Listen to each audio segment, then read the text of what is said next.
What's Daddy doing? He doesn't know. Come on, Mama. So it'll kind of be like that. And go down. Oh! My back just cracked. What's happening?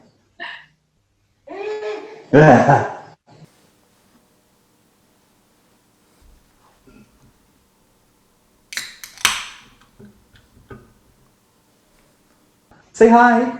Blow a kiss, Dylan. Blow a kiss, Dylan. Mwah. Dylan. Mwah. Mwah. Dylan. Mwah. Mwah. Mwah. Shall I go? Hi, I'm Murph from Love, Fame, Tragedy and the Wombats, and you're listening to Super Unknown with Dana Distortion.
Everybody, and welcome to Super Unknown. Can you believe we're at episode 5 already? I am so thrilled for the guest of my show today. You know him from his amazing band, the Wombats. I'm back in Liverpool and everything seems the same. And also his solo project, Love, Fame, Tragedy.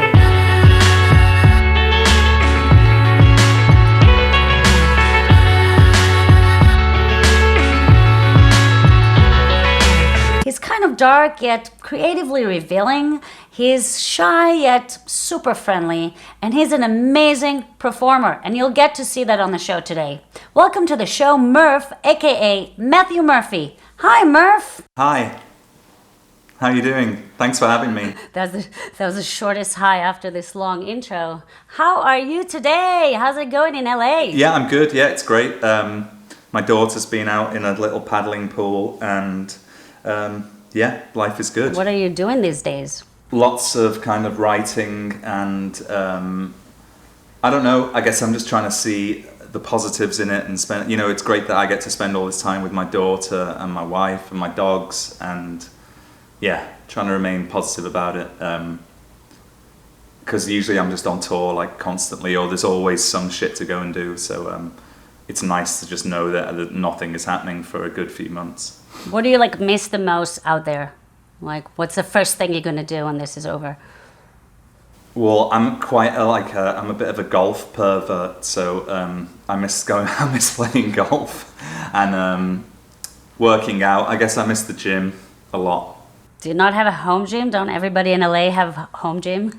There has been talk of it. Like, I've got a mat here and I do some like online workouts and I've got some weights, but it's not the same.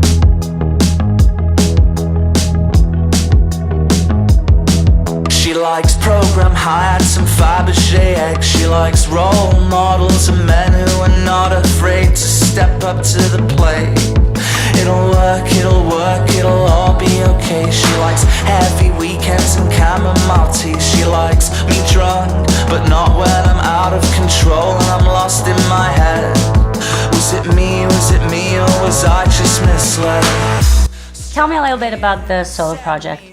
I had some songs left over from the last Wombats album, and I thought they were good, and so I was just gonna like whack them up online or whatever, and then it all kind of snowballed into this like actual band project thing, and yeah, I got the title from a Picasso exhibition at the Tate in London.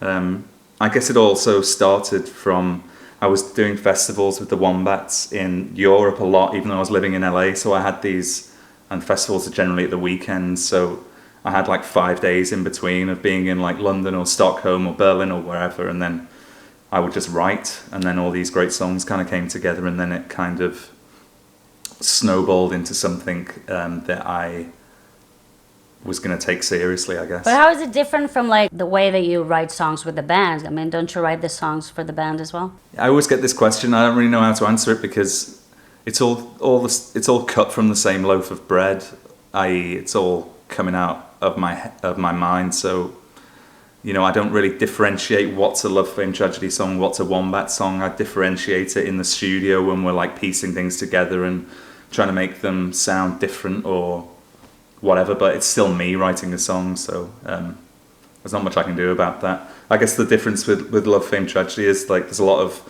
I had a lot of friends in the studio, like collaborators. Had like Gus from Alt J, Joey from the Pixies, Mark from the Killers, like loads of people I just managed to get into a room to play on the songs, which was really kind of cool and exciting for me. Really love your solo project, by the way. I think love it. The songs are amazing, and I feel like it's almost like more mature than your, you know, songs with the Wombats. Do you agree with that? Like, I think so. Well, I mean, I guess with the Wombats, there's like straight away, there's like lots of harmonies. This is a rom-com, kill the director. This is a rom-com, kill the director. 3 different voices and stuff, and that gives it kind of a playful atmosphere, and I think as soon as you take that away, it obviously starts feeling less playful. So that was something I liked doing, and you know, I wanted Love, Fame, Tragedy to sound big, but I wanted it to be kind of minimal and have a lot of space. So do I sink or do I float now? And does this river flow back to the start? Back to San Francisco, before you met my cheating heart. Cheating heart. Cheating heart. Before you met my cheating heart. Maybe there are 2 reasons why it sounds a bit more mature, and maybe I'm just older now. So let's have you perform something from Love, Fame, Tragedy. yeah, so this song's called Hardcore. I'm probably going to fuck up all the lyrics, by the way, because I've just, this song's called Hardcore, and it's about, I don't know what it's about. In my head, it was like an LCD sound system gig in like Alexandra Palace in London, and that was kind of the inspiration for the song, which is weird because usually visuals aren't inspirations for any songs I write, but yeah, so this is Hardcore. You're destructive. I need insurance for you. When all of my moves fall short, tell me what else I can do. You're deceptive. A pyramid scheme. Some profits trickle down, but you don't let them trickle down to me.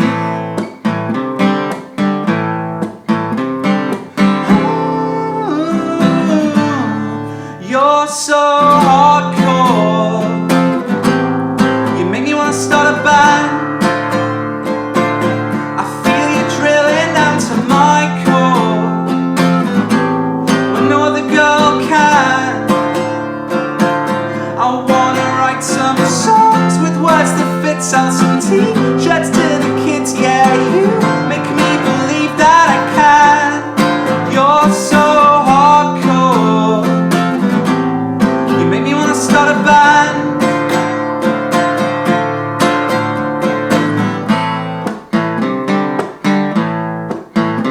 You're a bad trip. No shaman would approve.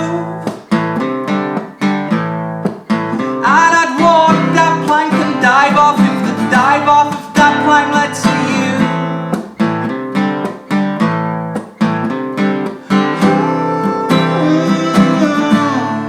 You're so hardcore.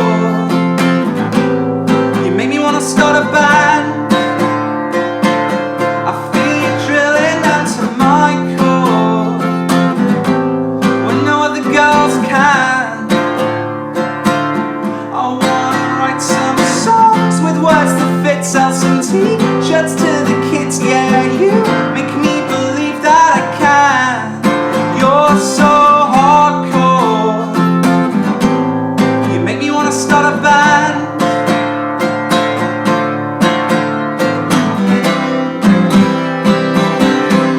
So tell me, do you want more? Or do I have to watch you float away? So tell me, do you want more? You're so hardcore. You make me wanna start a band. I feel you drilling down to my core when no other girl can. I just wanna sing about my feelings. I sweat pours from the ceiling. Yeah, you make me believe that I can. You're so hardcore. You make me wanna start a band.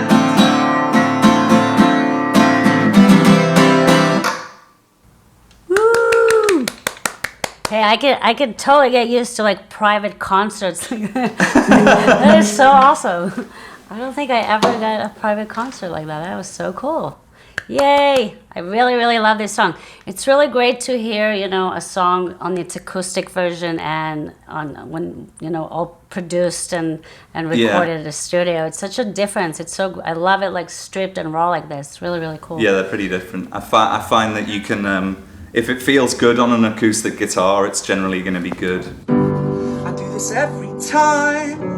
Start to believe the hype. I also feel like, when you go to see somebody's performing, acoustic, I think when I saw Neil Young acoustic just with a guitar, he played a couple of other instruments, you can really see if the artist is good. I'm serious, because if it's boring as fuck and you just want to go home, that means that it's not good. But if the artist can really pull you into the show when it's just them and an instrument, I feel like it's very special. And you got it, so Thank you. You can go and record your Murph Unplugged. What's your favorite experience about making music? Like, what do you like the most about the process? I don't know, because I'm not one of those musicians who's like, I love music, music is everything to me, and like, you know, I actually have quite a volatile relationship with music. Some days it really pisses me off, and at like, you know, 5 years ago, like I dragged myself to like the rehearsal studio I had in London to like write, and I just didn't want to do it. It was just like, fuck, I've kind of got to do this, and some good songs came out of that time, but I probably lost my love and passion for music a bit, and now I feel like it's back, and the reason it's back is because I'm a bit more like relaxed. I don't really put pressure on myself at the moment, and maybe I think maybe the answer to your question is my favorite thing about music is I love the struggle of actually getting a song from nothing to something. Like I kind of find it funny and enjoyable now. I think I'm just like more in love with it at the moment than I was for a while, hence why a lot of good songs are coming out. But also I don't necessarily agree that if you aren't kind of willing to do something, it doesn't work out, because there's like this great quote that I've always had in the back of my mind from reading in a book. I don't know who said it, but it was like, you know, inspirations for amateurs. You don't need inspiration to like make music. You just need to get in a room, get a guitar and freak out.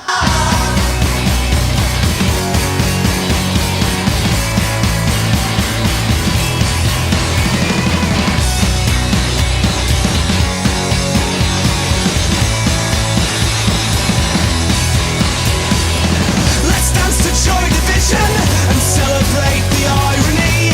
Everything is going wrong, but we're so happy. Let's dance to Joy Division and raise our glass to the ceiling, 'cause this could all go so wrong, but we're so happy, yeah, we're so happy. Let's talk about your song and album titles. Who comes up with those? Yeah, for me, like song titles are really important, and like, yeah, I mean they're almost as important as the content of the song for me, because it's kind of what draws you in and what gets you excited. And Does the title come first and then the song, or the song comes first? Yeah, generally the title comes first, and the ones where the title comes afterwards aren't that good. Like I need something in my mind that I think is juicy, that I want to like get stuck into.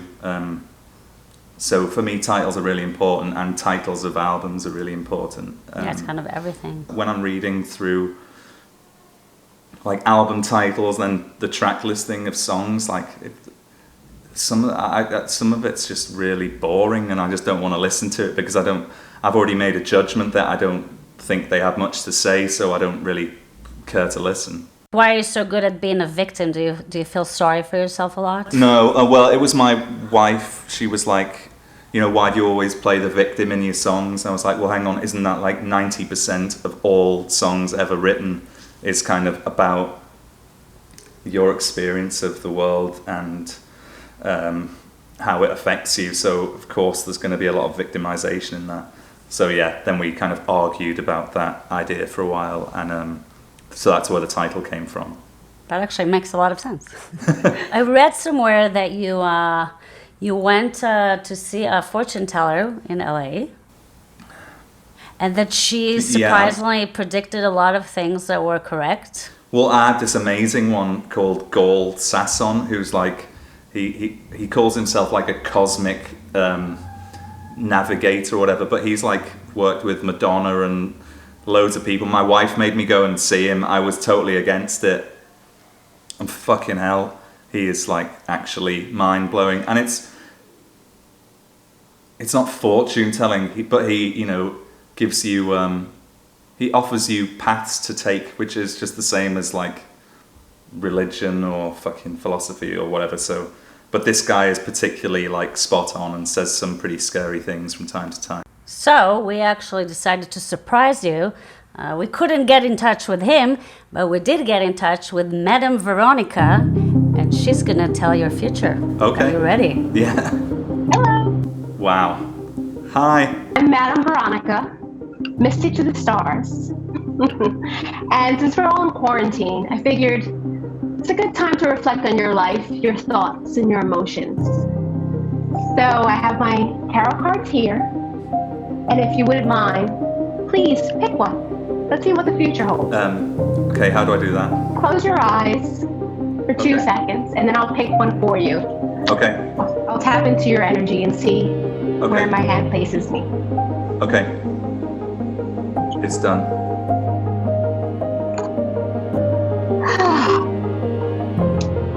El Mundo. I see you've been searching for something.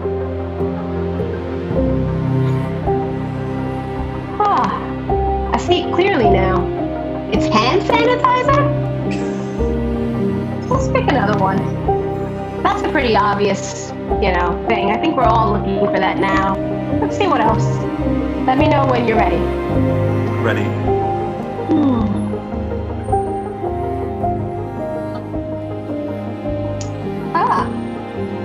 It's the 5 of Cups. Looks like you're someone who likes to isolate themselves, spends a lot of time alone. Seems that there's only 2 people you've been seeing lately. And 2 dogs? Yes. Oh, what are the names? Drake and Daisy. Drake and Daisy. I like double D. A little dark. I like that. Let's pick one more. Tell me when you're ready. Ready. You have El Diablo, a very powerful card. This card signifies fear, and I can sense that you're worried about something. Are you perhaps running out of toilet paper? We've got loads. Well, if you need any, I have plenty here stockpiled, so let me know. Okay? It's not mystical, it's practical, but I help that way too. Yeah. All right. Unfortunately, I'm running out of time. I have to go soon. I have an appointment with David Bowie in another dimension.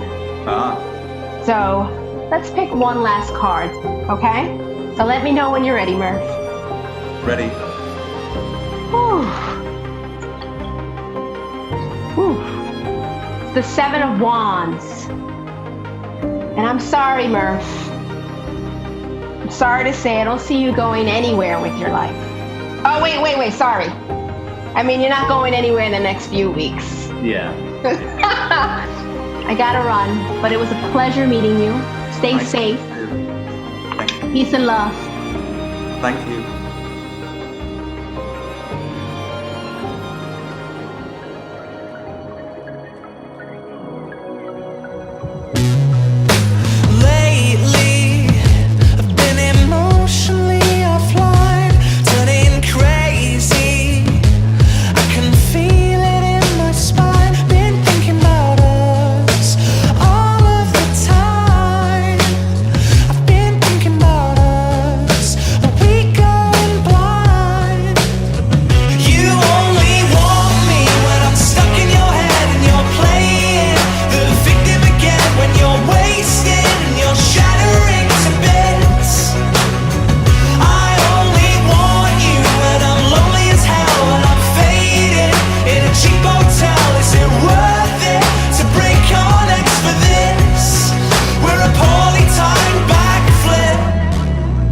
Describe yourself as a person.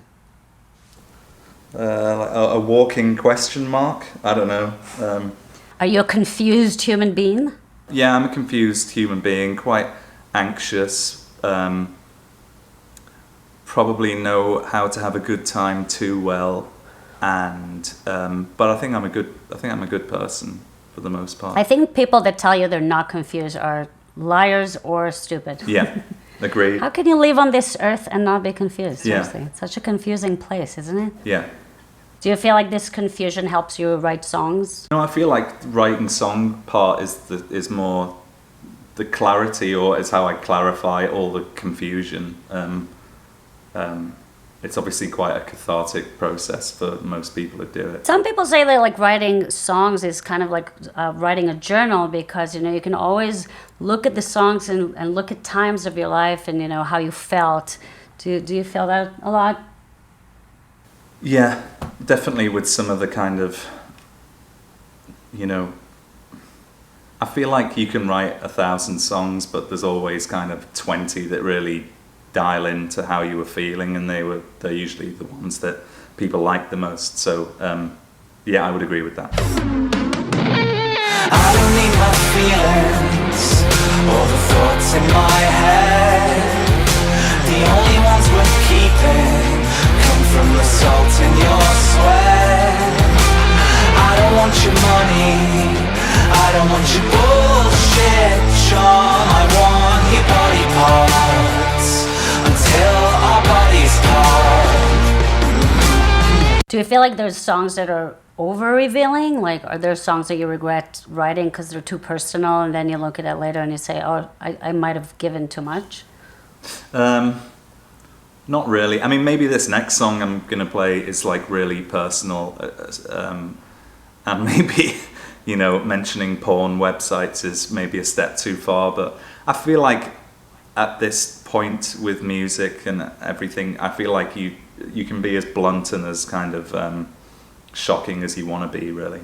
Well, since you mentioned the song, let's hear it and tell me a little bit about it. Okay. I'm going to stand slightly closer because this is quite a twiddly one. Okay. But yeah, this song called Riding a Wave, which is on Love, Fame, Tragedy's second EP. And yeah, I don't know, I kind of had this poppy music, and then I was just like, right, I'm just going to go full on really kind of heart to mouth on the lyrics, and a lot of it was about kind of being away, and like I was getting fucked up in London or whatever, and my wife was having to deal with the baby, and like we were just arguing a lot, and I kind of put it into words, I suppose. Shall I go? Not only that I get a private performance, you're asking me if I'm ready. Hold on, I'm not ready yet. One second. All right, go. Here we go.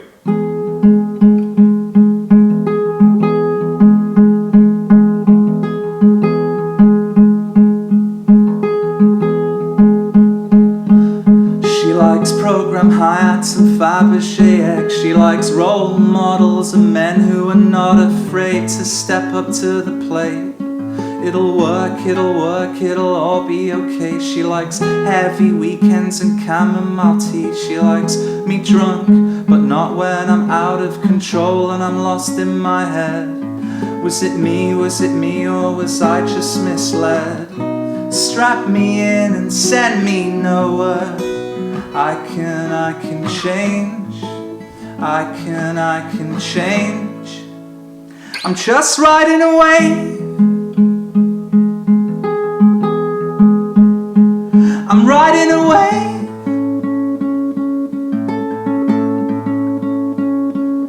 I'll commit to the struggle.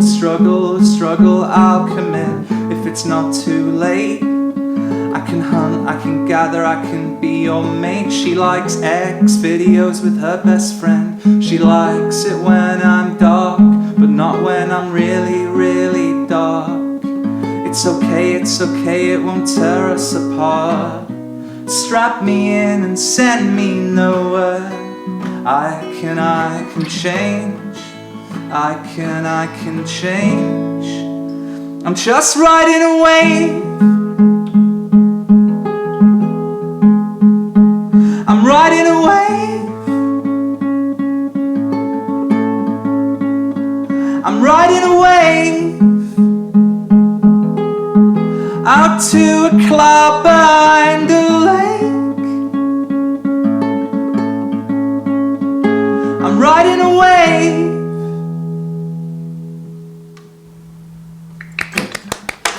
That's awesome. Thank you. Seriously, your song sounds so good acoustic. It's like amazing. Thank you. It's really fascinating to see the different versions. You should definitely do an acoustic album. Okay. So what kind of a kid were you? Pretty normal kid, was pretty good at sports, not massively great at academics, but I wasn't like horrendous.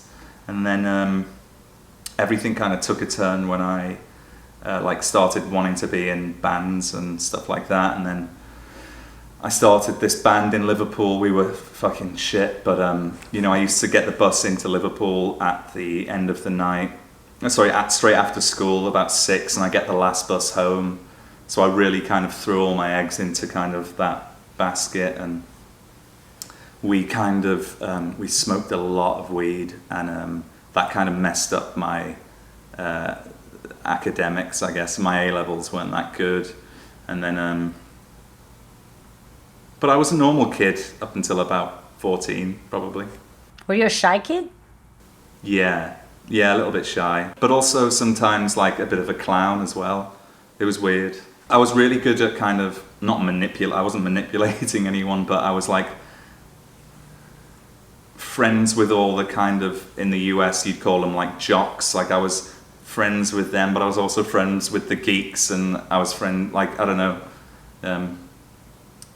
People generally liked me, which was good. Not surprising. But how like when you're shy, is it a struggle when you need to perform on stage? Do you feel like you had to was it natural to you? Was it hard for you? Or is it still? It's weird. Sometimes I'll go on stage feeling like a king, and I smash it out, and then some days I'm kind of like teetering on stage really nervously. It's just totally dependent on kind of where my head's at, really. Do you think of it as like a job that you have to do? Is it like... No, like 90% of the time it doesn't feel like a job. It feels like something I want to do. But there are occasions, at the back end of like a 9-week tour, and you're kind of doing some bizarre venue in Florida or something, you are a bit like, fuck. But then just have a glass of wine and crack on. Do you prefer like live or recording? Definitely live. Recording can be a bit of it can be a bit of a rabbit hole sometimes. You can kind of lose days or hours on something that doesn't matter, which is important that you do that, but it's really annoying when you realize afterwards that the time you've just spent was completely useless and doesn't make an iota of difference to the song or the track or anything. What are things that you struggle with? I think it's really hard to like communicate to like a producer or to other people in the band, because a lot of kind of creative individuals see or hear something, but then putting that into words is very difficult. So you just got to find the right producer that understands when you're talking total like nonsense. That I was actually doing recently, really. I was talking to the producer, who's someone I haven't worked with for a long time, and he was like, I kind of see the song as like, there's a lot of propulsion, and for some reason I see this like slow ship, like a slow freight ship traveling from Tokyo to Hong Kong. And I was like, okay, that kind of makes sense to me now. It's like quite industrial. It's kind of constantly, it's just like a constant. There's not that much push and pull within it. So yeah, sometimes communicating to the wrong person is an issue. Yeah, sounds frustrating. You know what you want and I'm like, ah. Yeah. What did you think will like happen to you when you just started as a musician? What was the plan in your head, or like what did you think is going to happen? I mean, I think I just wanted to get girls, to be honest. Shut up and stay with me, all I call is my hands. The lasers fill our minds with empty plans. I never knew I was a techno fan. I never knew I was a techno fan. I never knew I was a techno fan.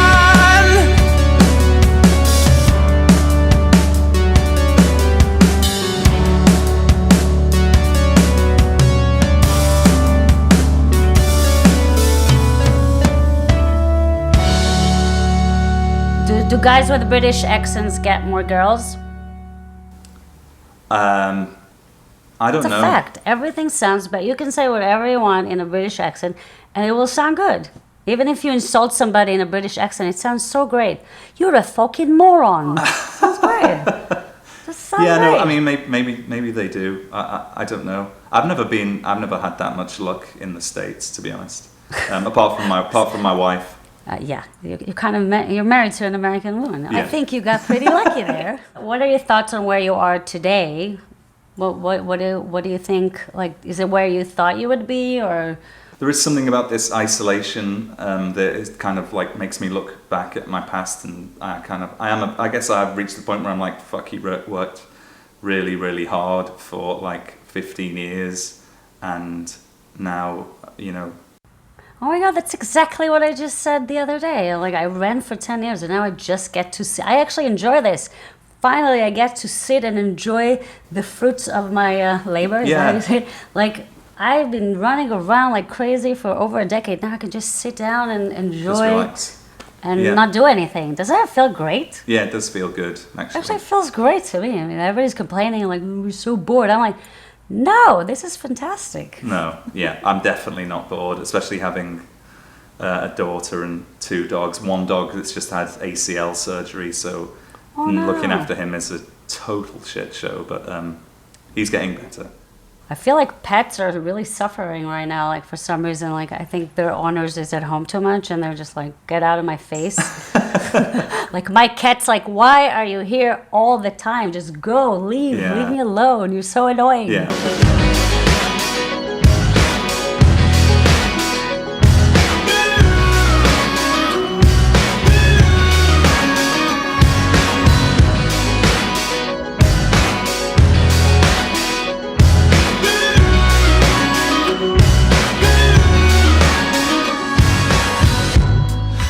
I read an article on NME where you said that, they said that it's hard to describe your fans. Can you describe your fans? Generally interesting, quite odd people, I think, which is great because I like interesting and odd people. Very lively, very colourful, and maybe quite introspective in a way. I don't know. So now in quarantine, how can fans still keep supporting your music? They can't really. I mean, keep streaming it, pre-order some vinyls, I guess. I don't know. Yeah, just I guess keep streaming is the most supportive. But apart from that, there's not that much other options. I'm not like gonna start a Twitch account or anything. So. What's like your favorite fan moment that you had? Well, it's not my favorite. I mean, it's not like a favorite. It wasn't a positive. But I once threw like a keyboard out into the crowd, like it was like a little toy plastic keyboard, and it hit this one person on the head, but apparently I'd like blanked her at a few shows beforehand, so then she went all crazy and tried to file a lawsuit against me saying that I'd like given a concussion or whatever, when it didn't even No was way. absolutely fine. But for me, that I just thought it was quite hilarious. A fan turns to an enemy. Yeah, basically. What's the weirdest thing a fan ever told you? Well, not that they told me, but we had this one 60-year-old fan. She just tried to make out with me one night outside Brixton Academy while I was with my girlfriend at the time, and that was pretty weird. I guess she thought we had some relationship going on, which we didn't. It was very strange. Wow, fans can get a little Yeah, crazy. some of them can really go there. Yeah. I always love crazy fan stories. Do you have any more? Yeah, in Cologne, I tried to do a stage dive at the end of the show, but the gap between the end of the stage and the barrier was huge. So I jumped off, and in mid-flight, I realized that I was about to take my knees off on the iron railing at the front. So I lifted my knees up and then just cannonballed straight into this girl's face, knocked her out, totally knocked her out. And Knocked her out? yeah, then the paramedics came in, stretchered her off. And then when she came to, we like brought her to the dressing room and like gave her lots of merch and like drinks and whatever shit we had. And we took a picture of her with her big black eye. So that was pretty wild. So yeah, with that said, let's bring in our first fan to ask you some questions. Oh, here we go. Hi. Nice to meet you. Nice to meet you. How are you? Yeah, I'm good, thank you. Very good. Julia, can you introduce yourself and tell us where you're from? Yeah, sure. Well, hi, I'm Julie, and I'm originally from Germany. I currently live in London. So, yeah, well, I would say Germany is the right answer. And do you want to know any more about me? Whereabouts in Germany? Hamburg. Oh, cool. Nice. I think you've been there. Yeah, quite a lot, yeah. So cool. So, Marv, what do you think? What was the most challenging time or most challenging experience in your career? And how do you perceive the music industry itself by now? The most challenging part of my career was either between writing the second album or after the third album. So after like Glitterbug came out, when Glitterbug came out, it was like the back end of CD sales and no one was really focusing on streaming or whatever. So after our third album, we got let go by our label, which was a kind of a massive blow. We'd been with them for like 10 years. So we were with Warner, and then I kind of got really pissed off, and then kind of just used that to then write the fourth album, which turned out to be really great and has all worked out really well, to the point where they even tried to sign us back again and we said no. So I think that was probably the most challenging time of my career, kind of having to deal with the first, full on. I mean, as a musician, you're always dealing with rejection, but that was a pretty high level of rejection. Oh, but it turned into something really good, didn't it? Yeah, and now we're kind of stronger and better, and all that shit behind the scenes, is even the future is even brighter than it was before. So yeah. And what would you say about the music industry? Do you think that it has changed, or? Yeah, I think it's obviously changed during this coronavirus pandemic. We're obviously going to have to see how that plays out in terms of like the live aspect of the music industry. But I think the music industry is in a really healthy place with kind of streaming and stuff, and it's even more. I feel like good songs kind of rise to the challenge more now. Like I felt maybe like in the 90s, if you were signed to Republic and had a shitload of money thrown at you, the chances you were going to be successful were quite high. Whereas now you can just put a song out there, and if it's really good, people are going to think it's really good and then kind of upvote it to sound like Black Mirror or whatever. But so for me, I think it's a very level playing field, and the good stuff rises to the top. Cool. That sounds very promising. Yeah. Well, thank you so much for coming on our show and asking your question. Thanks so much, and have a good evening. Thank you. Bye. Bye-bye. Let's bring our next fan to ask you the next question. Getting all handsome for your fans. Hi there. Hi. Hi, I'm Alice, and I'm from Cornwall in the UK, which is like right at the bottom. Beautiful. I like Cornwall. It's pretty rural, but yeah, it's pretty cool. Oh, nice. I've spent time in Salcombe before. Oh yeah, no, I'm like totally at the other end, like 15 minutes from the most southerly point in the UK. Oh, wow. Beautiful. And your hair is very cool, by the way. Thank you. Yeah, I literally just dyed it like 2 days ago. It was neon green Love before, so we've really been going through it. Oh, nice. I've been trying to dye my hair since the last 2 months. Yeah, you should do a purple like that. That will look great on you. Oh, my wife won't let me, so it is what it is. Yeah, you'd suit purple. Do purple. Purple? Yeah. Yeah, I could do. Just tell her we're not leaving the house anyway, so who cares, right? Well, my wife cares because she's got to look at me 24/7. That's a good point. So what's your question for Murph today? Yeah, sure. So my question is there a lead singer from a different band that you particularly look up to or aspire to be like? Yeah, I don't know if I aspire to. I think one of the biggest journeys for me has been like kind of learning to come into my own skin and not trying to be someone else. But like people I look up to, like Joe from Alt J, I love him because he just doesn't seem to give a shit about anything else than the music. He's not like dancing around on stage. I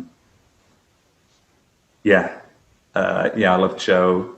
And I think he heard us on like Radio 1 in like 2007 when he was about to go to university, and that was one of the main things that propelled him to want to be in a band, which is weird to me. And then like I really love like Yanis from Foals for similar reasons. Yeah, I don't know, there's two, I guess. Nice, yeah. Yanis is wild. He's definitely got like some mad energy. Yeah, which is exciting to see. I could do with taking whatever he is. Thanks so much for coming in to the show and asking your question. Bye, Alice. Have a good night. Bye. All right, let's bring our last fan for today.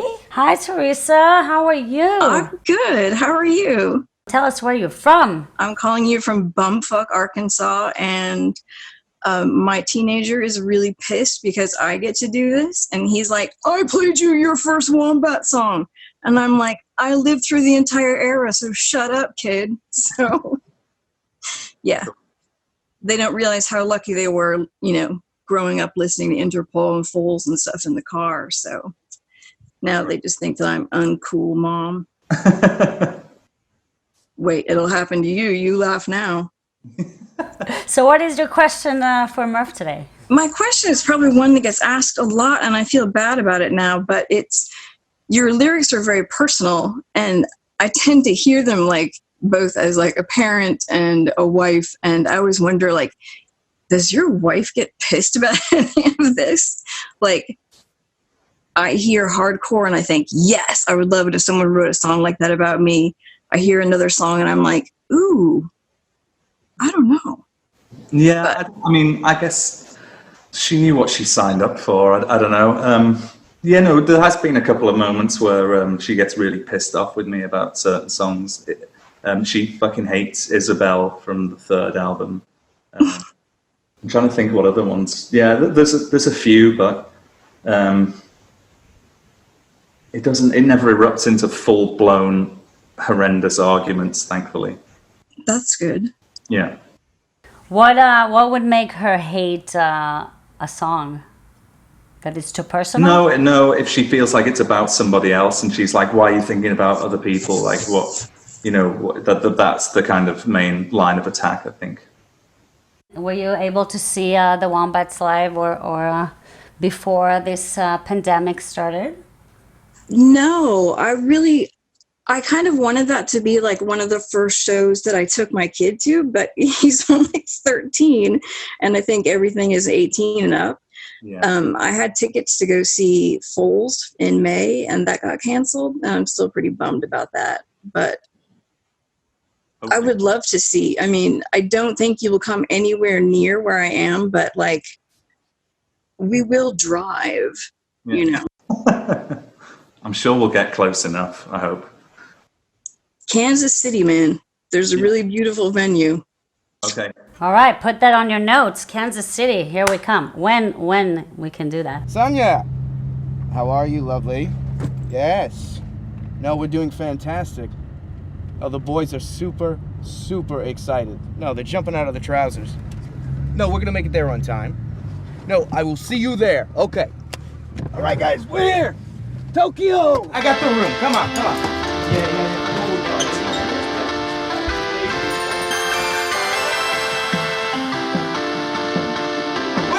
My boy!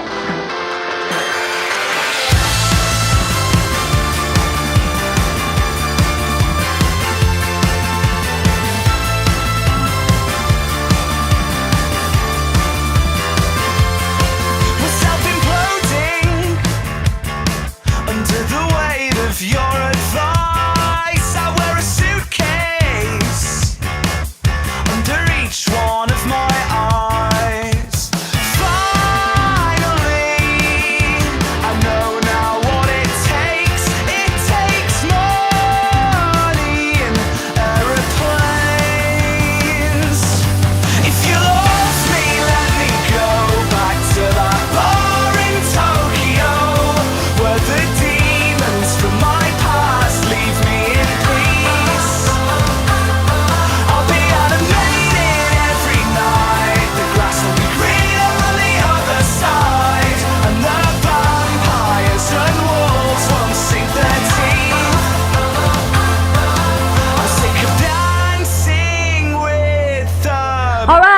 right, welcome back to the show. Are you ready to play another game? I am. Because you have the face of somebody who really wants to play another game. Am I right? I would like to play a game, yeah. All right, so the next game is called My Favorite Mistake. Please answer really quickly, okay? Don't think too much. Just answer my questions. Ready? Okay. What's your favorite place to perform? London. What's your favorite place to go on vacation? Italy. What's your favorite song that you didn't write? Jimmy Webb, Wichita Lineman. What's your favorite song that you did write? Honey Pie. It's not out yet. What's your favorite album? In Rainbows, Radiohead. Ooh, what a surprise. What's your favorite place to eat? Any place that serves pizza. Which is wasn't my next question, but what's your favorite thing to eat? Sushi. What? You just said pizza. You're totally contradicting yourself. You told me not to think too much. Who's your favorite friend? My wife. Aww. What's your favorite day of the week, even though there's no days of the week now? Thursday. What's your favorite thing about your wife? She is very, You're so she's sleeping on the couch she's a tonight. very caring person. Did your wife ever get jealous about the time that you spend on your music? It's always something that I'm really curious, about wives of musicians. Because kind of like having a band is a second wife, isn't it? Yeah. It's like being in a second relationship. Yeah, it's pretty interesting because it is my job, but at the same time, it's not really a job. I don't know, yeah, she does kind of get annoyed, especially if I'm not helping with the daughter or whatever, and I'm writing in the studio or whatever, she'll get kind of a bit pissed off, and she'll be like, oh, stop doing your bullshit and come and help. And I'm like, well, yeah, there is an element to the creative side which is bullshit, but it's still what I do for work. So, yeah, it's an interesting balance that I don't think we've found yet. What's your favorite thing about being a dad? I really love changing nappies or changing diapers for some reason. I mean, obviously Dylan's amazing, but that was the first thing that came to my head was changing diapers. I fucking love it. I don't know why. You named your daughter Dylan. Is that after Bob Dylan? Bob Dylan, Dylan Thomas. But we just fell in love with the name, and yeah, I think it means it's Welsh for kind of coming from the ocean as well. I don't know. There were multifaceted reasons why we chose Dylan. Yeah. What's your favorite thing about quarantine? Wine. What's your favorite thing about touring? I don't know. Traveling, I guess, seeing new places, meeting new people. And the last one, what's your favorite mistake? Probably starting the Wombats, I guess. Probably coming on this show. Yeah. Starting, really? Why? Yeah, well, it wasn't actually naming the band the Wombats, even though it wasn't my idea, it was the drummer's idea, but I kind of went along with it, so maybe that was my favorite mistake. That's such a great answer. Yeah. So Superunknown is all about supporting new artists, unsigned artists, or artists who just started out. So what song did we hear earlier in the show? Yeah, the band was called Pattie and the song was called Hey. Did you like it? I did like it a lot. It reminded me it was somewhere between Elliott Smith world, a fantastical Elliott Smith world, and some kind of blurry melodies in there. I thought it was really good. What advice do you have to give to bands that just are starting out? Just keep writing songs, and then the second most important thing is keep doing gigs, but that's obviously very tricky at the moment. So Murph, I would love to sit and talk to you for the rest of the day, but I'm afraid we're going to run out of memory again. Yeah. No, we did not have any technical problems at the show. So I will sadly let you go. What's the plans for the rest of the day, the week, the month, the year? Just writing and just being with my daughter, really. I don't know, and just seeing how the rest of this pandemic plays out, I suppose. Waking up and seeing some stupid shit Donald Trump's been doing, I guess that's going to last for a while. So, yeah. Thanks so much for coming on my show. You're such a lovely guest. I'm such a big fan of yours. Let's end up with a song, shall we? Yeah, sure. I hope we will get to see you live outside of your living room soon. Yeah, I hope so too. I'll be there. Definitely not in the front row, so you won't stage dive and kick us in the head, but we will be there. And thanks so much for being on the show. Thank you. Thanks so much for having me. Yeah, this is the last song. It's called Backflip. How does it go? Okay, yeah. Lately, I've been emotionally offline, turning crazy. I can feel it in my spine. Been thinking about us all of the time. Been thinking about us. Are we going blind?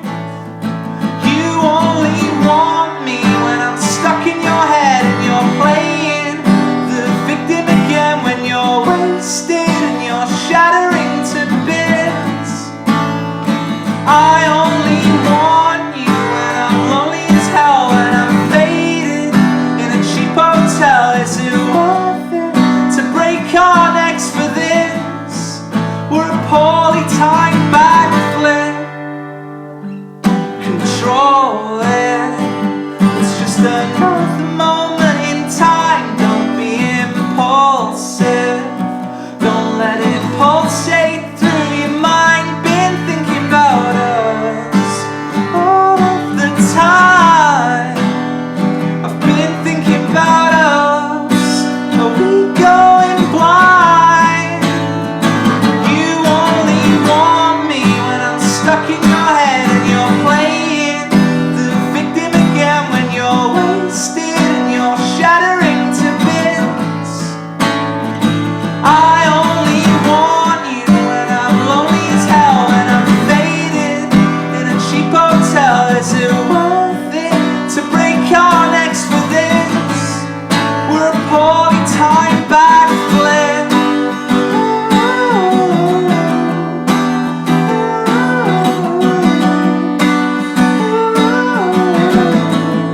We're a poorly timed backflip.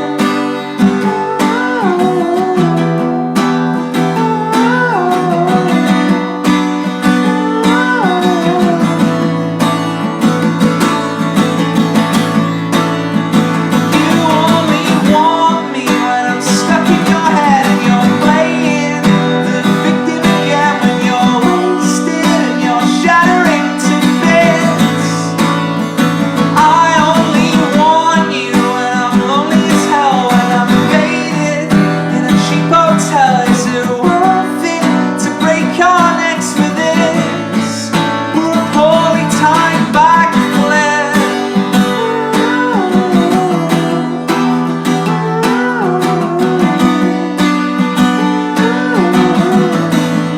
We're a poorly timed backflip.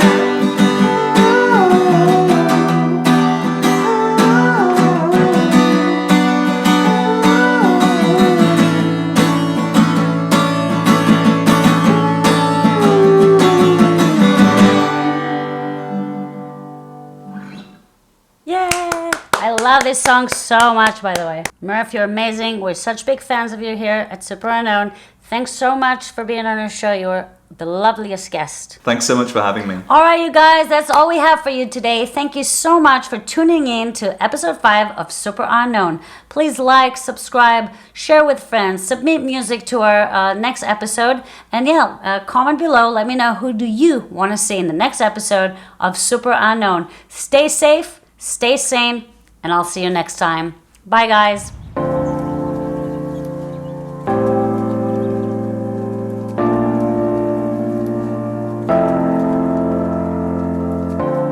Did I push you to the limit?